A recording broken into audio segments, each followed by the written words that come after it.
Oh, hi guys. This is Jimmy Net out at Permanent Acres, and I figure I'd give you a little bit of update on our chick brooder situation. We are starting to get prepped.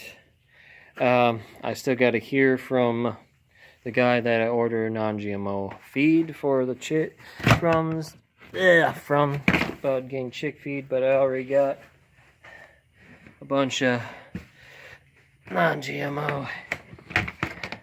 Actually, I think the last batch I bought was 100% organic for the chick starter, so I got some chick starter for them.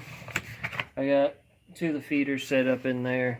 I need to look into getting the covers for them. So the fun part. So just get some small covers for the top of them, and kind of get the water situated in here. I need to pick up another bag of pine shavings for the deep bedding. Right now I put up a whole bunch of heavy duty, super thick plastic up here.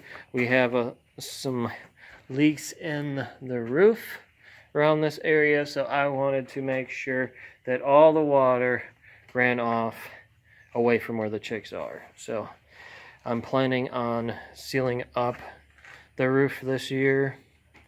Just gotta power wash it off and then give it a good coating. But yeah, most of this tin on the top here, they used nails for fastening, and nails just don't work very well. They pull out after a few years. So I just need to go up there, replace a bunch of the nails with screws, and then power washer, coater really good. I just need to do some more research into what best to put on top of the roofing we got in here. I was debating about using like a duck coat, or kind of like that, was it the aluminum coating, like, was it almost like a mix between like an asphalt and aluminum to give it a nice reflective coating, but I just don't know how well that stuff works. I've had some good success with duck coat, but I mainly have been using duck coat on wood and not steel. So the reason why I use duck coat on wood is it seems like the wood absorbs it really well, and then the wood becomes pretty much impervious when it comes to water. So you could have it in the middle of a pond and there ain't any water getting into that wood if you got it thoroughly coated with the duck coat. So I normally do 2 coats with it, and it gets saturated into the wood. It's works really nice for what I've done with it, but I just don't know how well it will work with the steel. Other than that, as you can see, I kind of have it where it runs off from the one side. I wanted to drain out and away from the chicks. And then I kind of got a makeshift setup for the water, the auto water here flowing down. I kind of fixed a piece of plywood across because I wanted to put 2 lights in here. One close to where the food is, and then one down farther over here. I do have the LED light in here, but I need to kind of upgrade the outlet that we have here. Right now we have a single gang outlet, and I'm hoping to upgrade this to a double ganger, so that way I have 4 outlets here. I don't use a whole lot of electricity out here. I have, besides the heat lamps, everything I got in the shed is LED lighting, and it runs on extremely low wattage. Even the motion sensing lights are all LED. So it lights it up really good. Crazy cat over there playing around. And now that he knows he's on camera, goes hiding. Oh, and then Daniel comes on the scene and he's like, I need attention. And then the young one is jealous. It must be petted. Yes. This little guy tends to be the little attention hog. Was attention. Oh. And then Daniel is back on the scene. I cannot remember the name of the young one. The kids keep on changing his name all the time, so it is hard to keep track of it. This one, they gave him 2 different names. For a short while, he was called Sam Jr. and then Daniel, so I'm sticking with Daniel. This little guy, I think they got like 3 different names for him, and the kids keep on changing names on him, so I've lost track after how many different batches of kitty cats that we've had out here. But previous batch is easy enough. It was like Daniel / Sam Jr. Hey. And then we have one that's got a bobbed tail. He got in a fight with his daddy, and his daddy basically injured his tail enough where half of his tail fell off. So he's the bobcat out of the group. Looks almost exactly like his mother, and the kids gave him 2 different names, Sausage Face and Charlie, so I'm sticking with Charlie. But man, you guys are begging for attention here.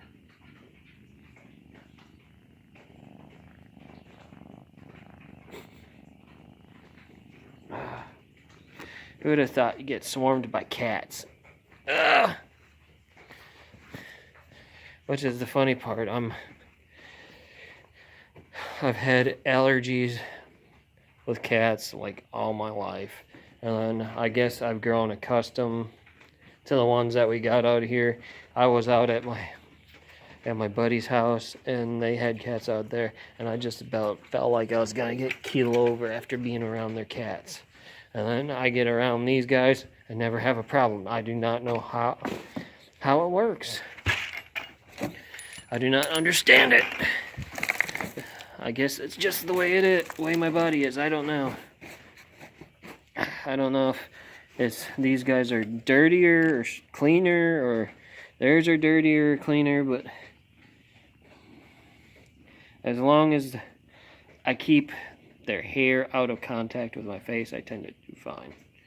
So, and this one is just in play mode, but they're itching for food. Got the cat food in the bucket, and they're like, and that's when Charlie comes on the scene. He's got the short, stubby tail. So, I'm getting ready to feed him.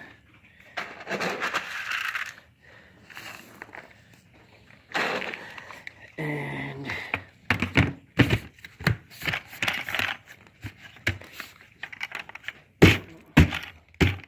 that's how I keep cats happy. Give them food and pet them. Keep them happy all the time. So I'm just about ready for the chicks. I just got to get the bedding. I'm planning on putting some plywood across that one side. I'm just backing the boards with some concrete blocks to give them extra support, because really I just want to be able to have them in the area where I'm going to have them when they're older, and that way once they're ready, all I have to do is pull out the blocks and the plywood, and they're able to run the whole area. I got a roost spot for them. I got auto feeders in here, and believe me, I'm gonna need this room once I get the multiple batches in here. So I'm still kind of cleaning up the mess that Frodo made in here. I'm picking up pieces of feed bag off the ground in here. But I think, man, you shredded that bag too. And the funny part about it, him having layer feed in his dog poop. I was like, man, the dog's crazy. But oh well. They try to keep Sam occupied and busy. He helped me out spreading some of the mulch yesterday, and pretty much I did the vlog on it yesterday about pretty much having the one eliminated now. So hoping to see how the Morchella bed does this spring. See if I don't know if I trust the supplier that I bought them from. I did not really have much knowledge as far as suppliers when it came to mycelium, so I ordered from a supplier that was on Amazon. I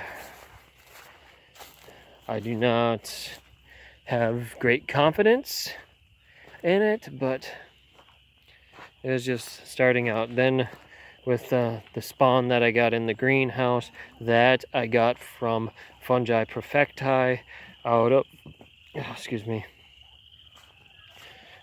Washington.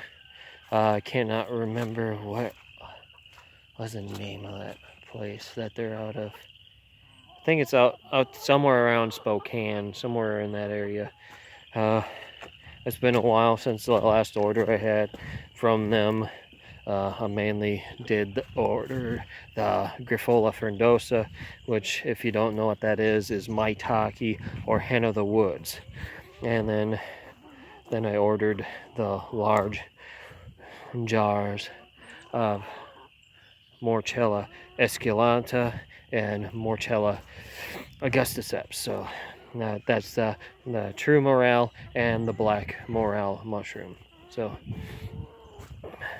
we are back into a nice rainy day again, and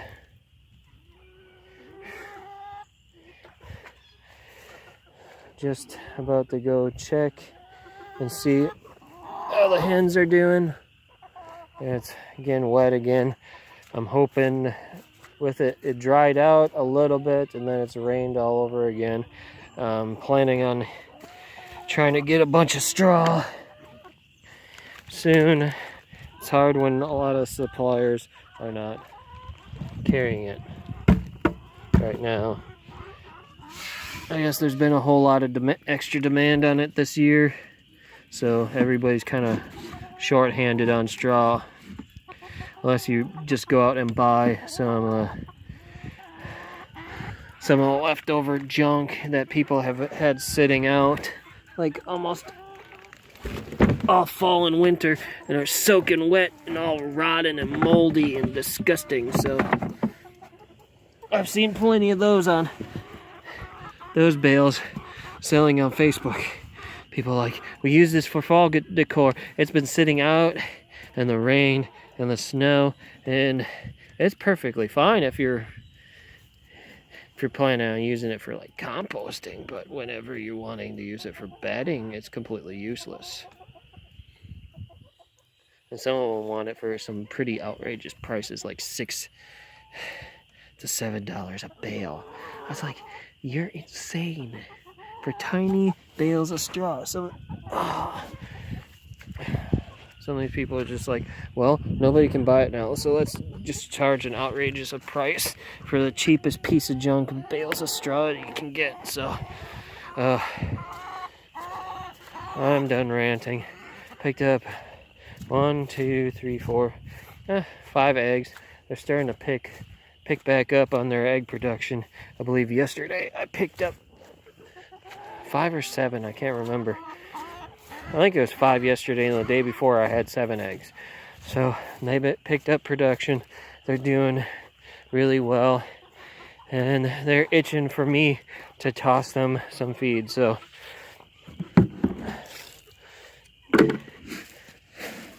they're ready. See, they're waiting. So I'm gonna toss out. See, they're itching and ready to go. So